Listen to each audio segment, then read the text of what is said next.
இல்ல ஆக்சுவலி நான் wait increase பண்ணோனே நெறைய பேர் வந்து எனக்கு அட்வைஸ் பண்ணாங்க.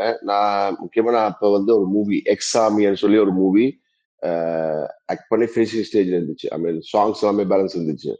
ஸோ என்ன இப்படி அப்ப இந்த சீரியல்ல வந்து டக்குனு சேஞ்சஸ் தெரிய போறேன். இல்ல, இல்ல இது வந்து நான் பண்ணியே ஆகணும். ரொம்ப நல்லா இருக்கு. என்னுடைய ஃபேன்ஸ் என்ன வந்து டெய்லி வந்து டிவில பார்க்கணும்னு ஆசைப்படுறாங்க. எனக்கு இருக்கிற நிறைய ஃபேன்ஸ் எல்லாமே வந்து அவங்க வயசானவங்க எல்லாம் வந்து அ தியேட்டருக்கு போய் படம் பார்க்கறது கஷ்டம்.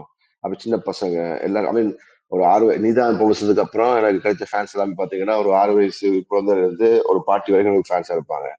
ஸோ அவங்க எல்லாருமே டெய்லி பார்க்கணும்னு ஆசைப்பட்டாங்க. பட் அதுக்கு நல்ல ஒரு ஸ்கிரிப்ட்டா கிடைக்கும்னு சொல்லி வெயிட் பண்ணப்ப தான் இந்த நெஞ்சத்துக்கு இல்லாத ஸ்கிரிப்ட் கிடைச்சுச்சு. ஸோ அத வந்து நான் பண்ணியே ஆகணும். பட் அது ரியலிஸ்டிக்கா இருக்கணும்னா, நான் வெயிட் போட்டு தான் ஆகணும்னு சொல்லி, எனக்கு நெறைய பேர் இத கூட சொன்னாங்க. அனுஷ்கா வந்து வெயிட்ட இன்கிரீஸ் பண்ணி அந்த மூவிக்காக, அப்புறம் வந்து அவங்க அத ரிலீஸ் பண்ண ரொம்ப கஷ்டப்பட்டாங்கன்னு.